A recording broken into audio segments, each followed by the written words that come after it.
Good afternoon, everybody.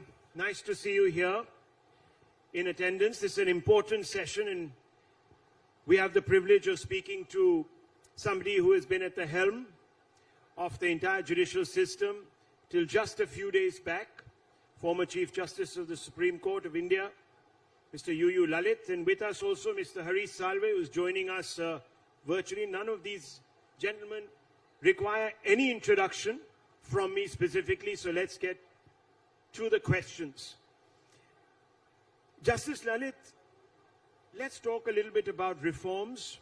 There's been a lot of conversation recently about doing away with the collegium system, for instance. We've had the Union Law Minister talk about this. You have defended the collegium system of appointing judges strongly, saying, and I quote you, "It's perfect the way it stands today," unquote. You've also referred to the Supreme Court's judgment quashing the NJAC. But how can the collegium system be made better? There's obviously room for improvement.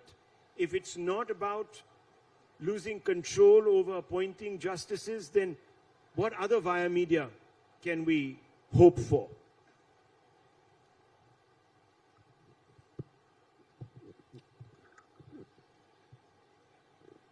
Good afternoon, everyone. I've always maintained that collegium system on theory is near perfect. The reasons are obvious. See, at the initial entry level, when we appoint judges in the High Court, those very judges with the passage of time are picked up either to be appointed as Chief Justices in some of the High Courts or are promoted to the next higher level, which is the Supreme Court. So the entry level becomes the most crucial one. At the stage of entry, there are two streams which are available. Number one, through the lower judiciary or the district judiciary, and the advocates.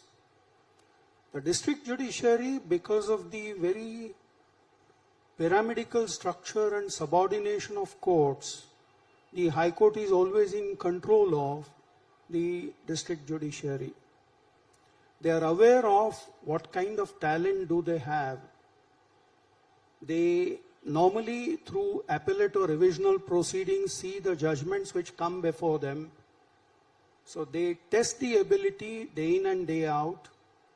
Their promotions, posting, everything is done by the High Court. So they are the best lot to be aware of what kind of talent is in store in the district judiciary. So one stream is something which is completely under control, and the High Court is well aware of that.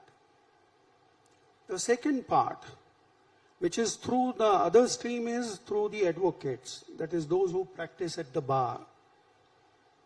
Naturally, the judges over a period of time have tremendous amount of idea or exposure to see the talent which practices before them.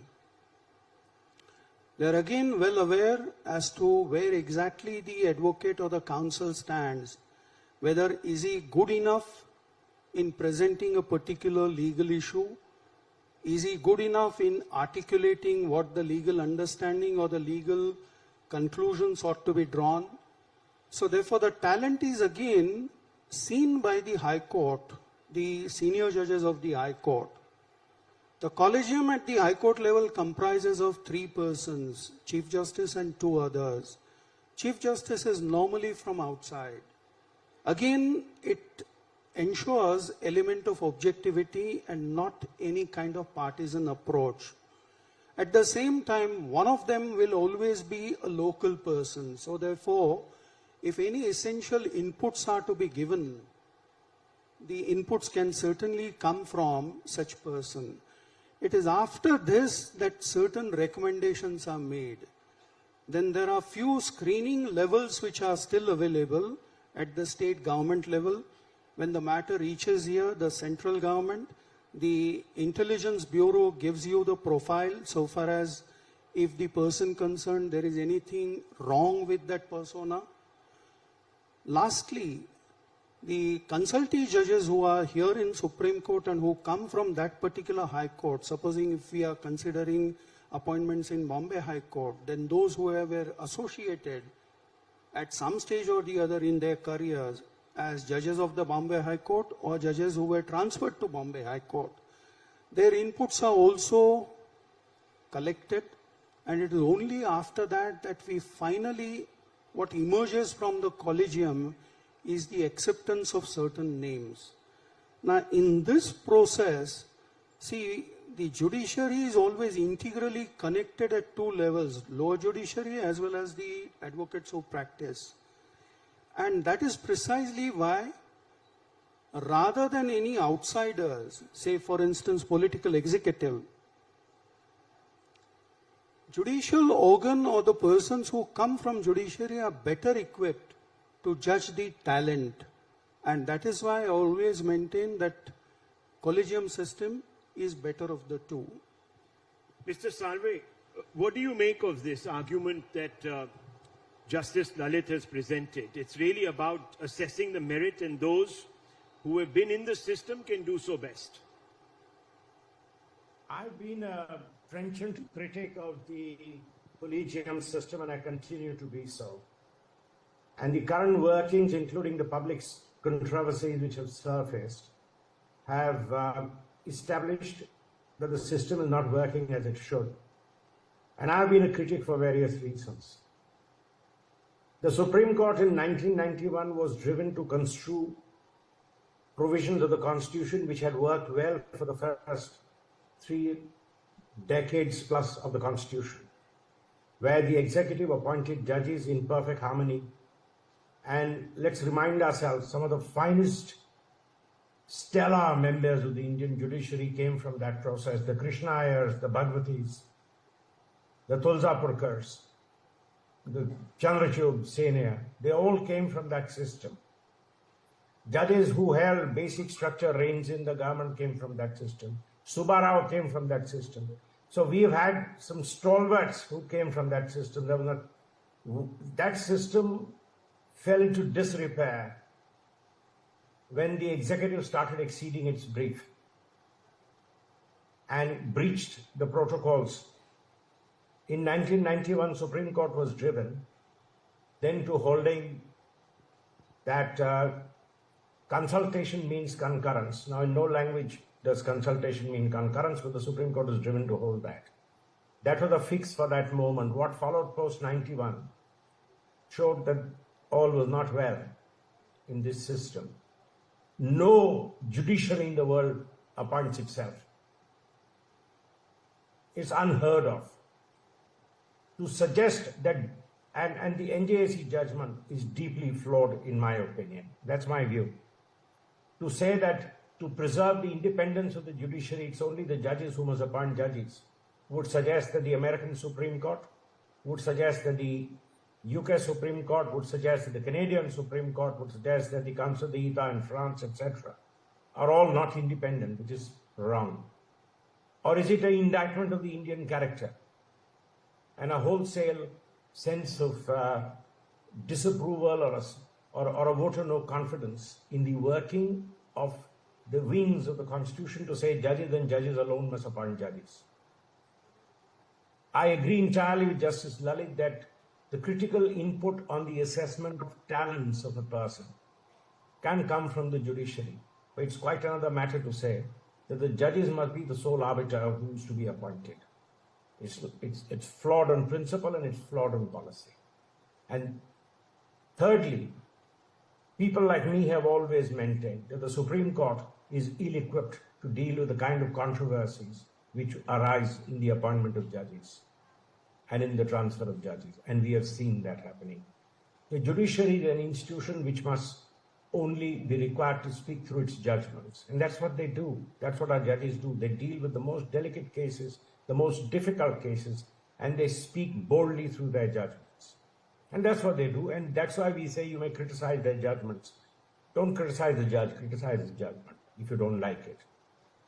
That's how the judicial function works. When the judges get involved in things like appointment of judges, and then there are publicly aired differences, of how people were appointed or how people were transferred, it definitely lowers the esteem of the court in the public eye. So, speaking for myself, for various, and this is a matter for a full day debate, not for 15 minutes. I have been a trenchant critic of this form of appointment. If you don't agree with the way the NGAC was constituted, maybe we could have engineered it into a better body, into a more representative body. But to say people of India, the eminent citizens of India, to say the political executive should have absolutely no say in the appointment of judges in a institutional process is something with which I don't agree. So, Justice Lalit, Kiran Rijiju, the present Law Minister, has also made this point about certain degree of exceptionalism to the universal rule, so to speak. On that, I would like you to elaborate, obviously. And also, would you welcome it? Obviously, you're not in office right now. But theoretically, if the centre were to decide to file a petition against the NJAC judgment, do you think, if you were still there, would you have been open to hearing it? Would you have accepted it as a bona fide attempt at trying to revisit the entire issue? See, very recently, a petition came up before the bench presided over by the present Chief Justice. And the Supreme Court has shown willingness to consider or revisit, at least on paper, to see whether the NJAC judgment itself requires rehaul or recall.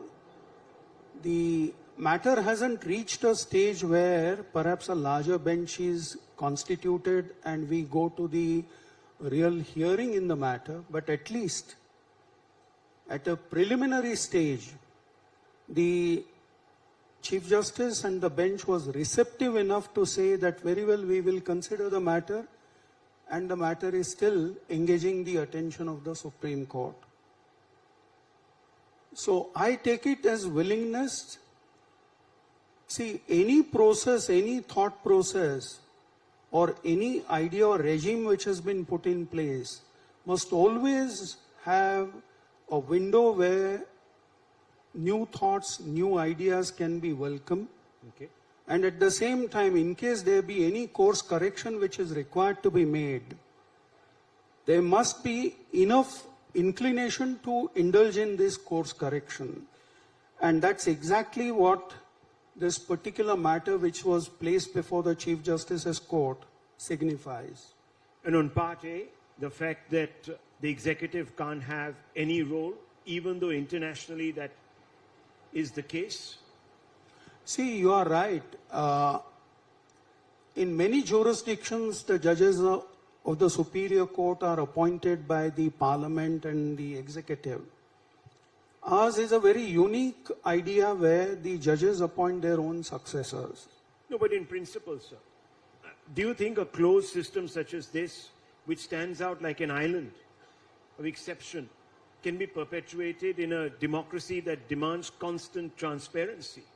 See, that's exactly why what was found was since 1991-93 onwards, till about 2015, as Mr. Salve indicated, the expression consultation appearing in Constitution was elevated to the level of concurrence.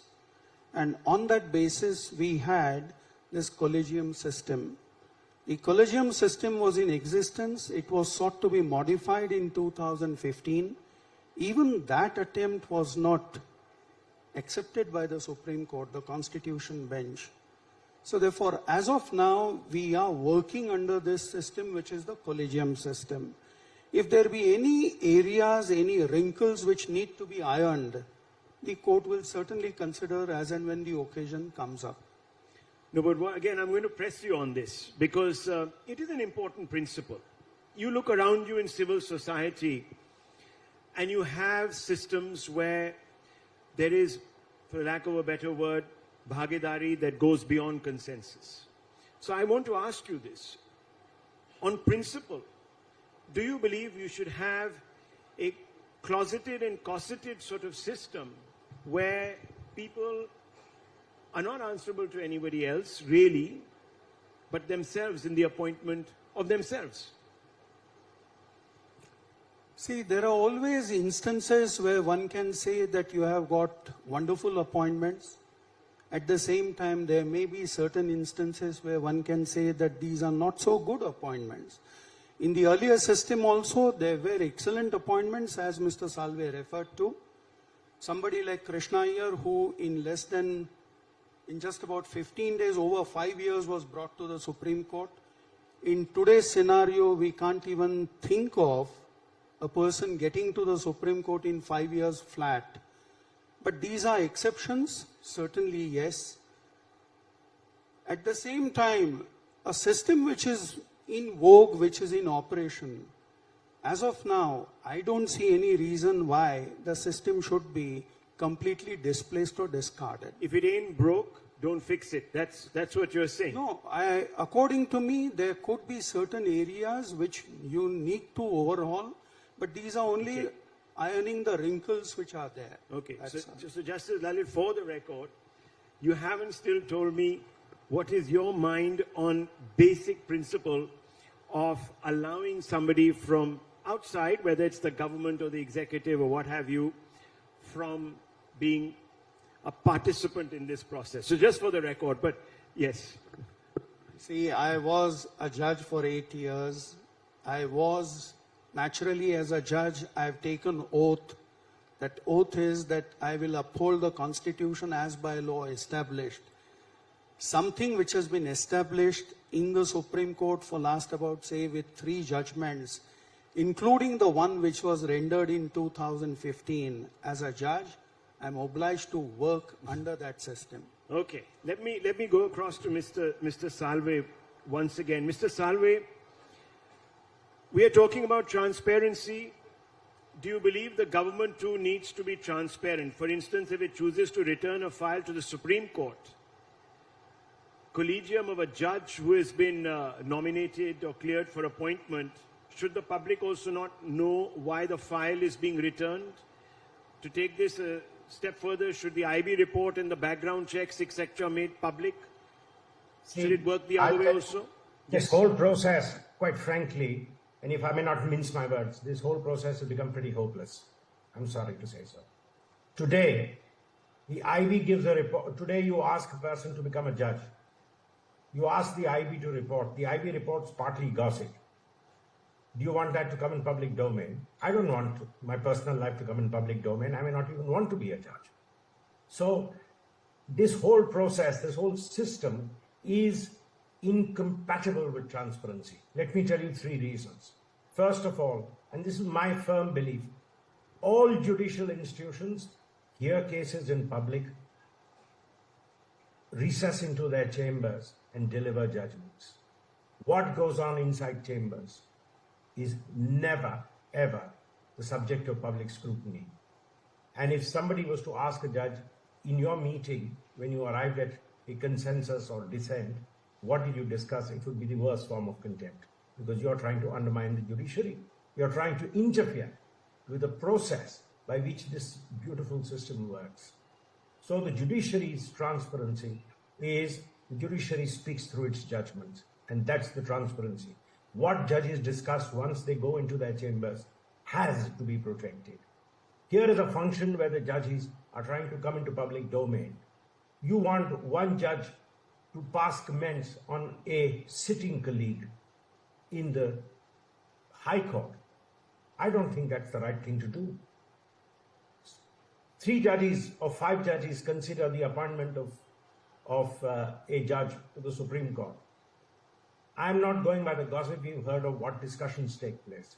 I am telling you on a principle, please consider. One of the judges may say, frankly, I think his judgments are third rate. You want that to come in public? The person is a sitting Chief Justice. You are considering his name for the Supreme Court. This is a process which has to be fundamentally different. If you have this kind of a tension between the government and the judiciary, and we have seen that the government says on the one hand, you've reduced us to a post office. because the last word is with you. Many times, late Mr. Jetli used to say, don't blame me, I'm the post office. I receive the file, I send it to the High Court, I get the file, I send it to them. In a situation like this, who takes responsibility? It's the court which has to today take responsibility. And in that, I don't think this system is compatible with the kind of transparency which you must have in the appointment of judges. We have to think of another way in which it is done and in which the sanctity of a person's integrity is maintained. Look at the American system. You know, if you're agreeing to be appointed a Supreme Court judge, you will have a Senate hearing, and that Senate hearing can be excoriating. All sorts of things come up in a Senate confirmation proceeding. That's one system. Will it work for us? May not work for us. We have to find some institutional mechanism by which the institution and not our court does this job. Otherwise, the judges are bringing themselves and their internal confabulations into public domain.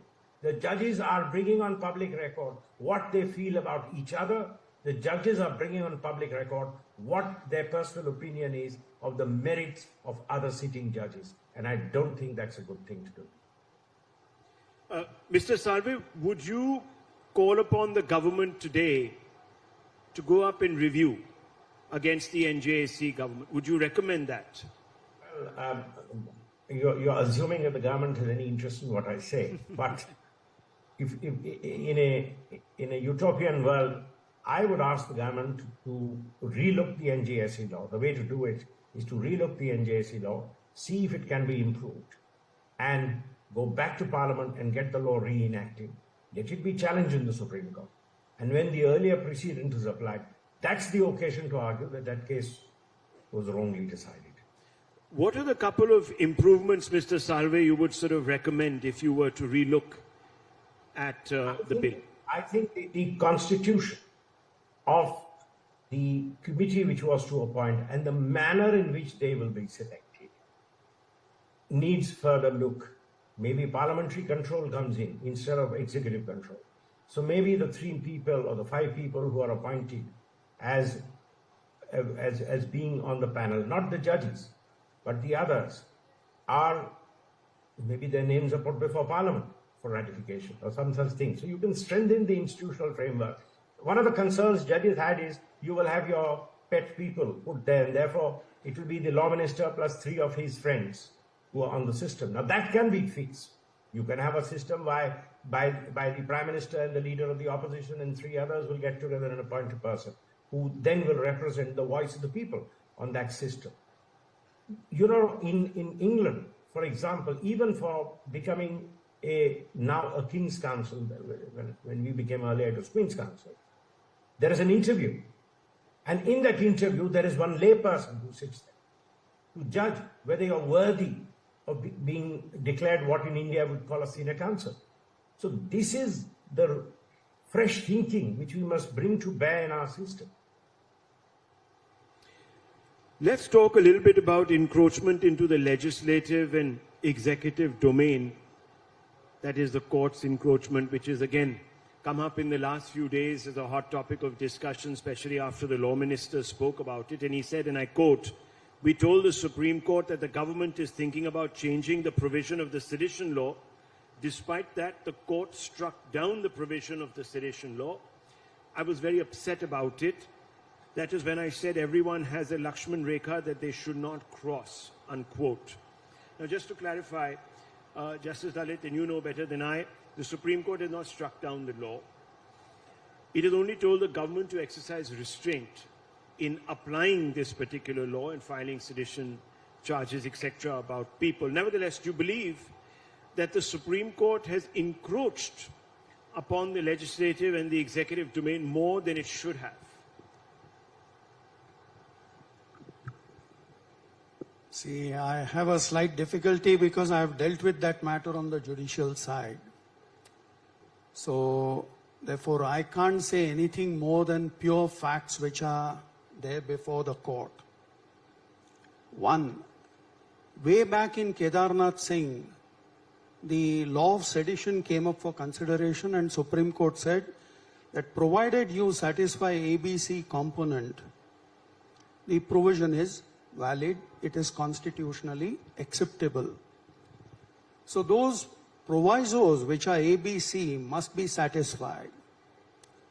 Unfortunately, what was happening was, even in the absence of those rigors, the prosecution agencies or the investigating machinery used to come out with charge sheets which dealt with sedition as an offense. Various petitions came up before the Supreme Court. Some of the petitions then challenged the constitutional validity afresh, though it was subject matter of discussion in Kedarnath Singh. While dealing with those matters, and especially the fact that day in and day out there are certain matters where the prosecutions are launched, that is the reason why it was put to the learned counsel who was appearing for the union as to what shall be the approach hereafter. And then a statement was made that we will not go ahead with certain prosecutions. So it is in the light of those statements that the interim orders were passed by the Supreme Court. Those interim orders, the correctness of those orders again came up for consideration before certain benches. Since the basic challenge is under consideration by the Supreme Court, those interim orders are continuing. It is not as if that there is a final determination by the Supreme Court so far as the challenge to the validity is concerned. But there are interim orders. We have also said that to the extent that if you have gone purely by one of those sections and if the basic prerequisites are absent, then the prosecutions need not be launched or continued. So it is only in that light that the interim orders were passed.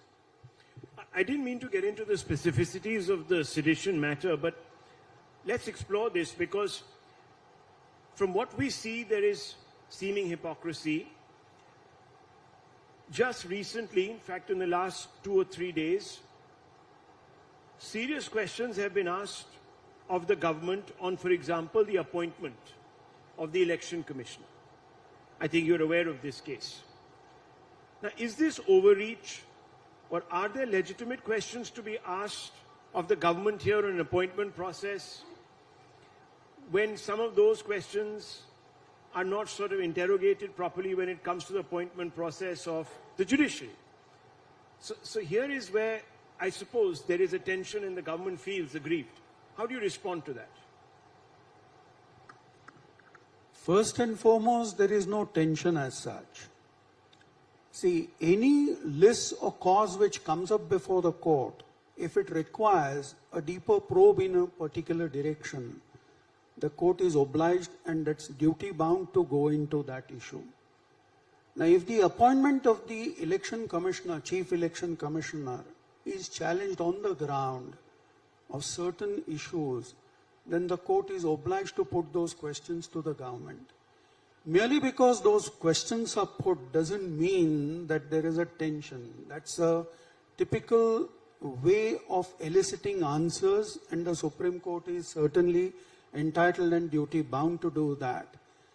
So far as what exactly are the contours of the matter, I can't comment on that because it's a matter which is sub judice. Well, the only and to a certain extent, I was responsible for allocating that matter to the Constitution bench. Indeed you were. And the only reason I was talking about tension is because I was judging from how the government counsel was quoted in the newspapers, as well as, of course, on Times Now as having reacted. That's why. But Mr. Salve, where do you stand on this issue? The government seems to be chafing at this, crossing over, so to speak. Start with the first thing which you asked, Justice Lalit. I can say things which he couldn't say. I don't have the limitations of being a former Chief Justice. True. There are two wrong things which are going on here. The Law Minister crossed the Lakshman Rekha by what he said, in my opinion. If he thinks that the Supreme Court must hold its hand where it sees a brazenly unconstitutional law and be hostage to government's kindness to amend that law, sorry, that's wrong. Secondly, I think it's about time the Supreme Court struck down the sedition law. And let me tell you why. The sedition law was enacted by the Brits, by Lord Macaulay. We are now in 2022. Calling people to arms today, in today's context, is really a subject matter which should be governed by your anti-terrorism law. Threatening people, calling people to arms. And what the judgment Justice Lalit said is, unless you incite people to violence, and there is a direct incitement to violence, this should not be treated as sedition. This sedition law, apart from its rampant abuse, frankly doesn't fit with the notions of free speech which we have today. It doesn't fit with the transparency which we accept today as a given, and it doesn't fit with the degree of exposure and the kind of availability of information with social media and internet which we have today. So I think it's about time we buried some of these colonial relics like the sedition law. Let Parliament come up with a nuanced law where calling people to take arms can be made a part of the anti-terror law in England. For example, it's in the public safety and the other law where such matters are dealt with. And this sedition law, which is basically to stifle speech, is now given a decent burial. Well, we've had an interesting conversation, and as Mr. Salve and Justice Lalit have said, that this is a vast subject which can't be encapsulated in 30 minutes or 35 minutes. And obviously, viewers, we have to go into a lot of intricacies here, but it is a sampler of some of the more basic arguments that will come up in due course as these matters are heard and as more information emerges in the public domain. I hope that this discussion has been able to add some perspective to what is being considered, and that's really where we, the press, fit in. Thank you very much for watching. Thank you very much for being here.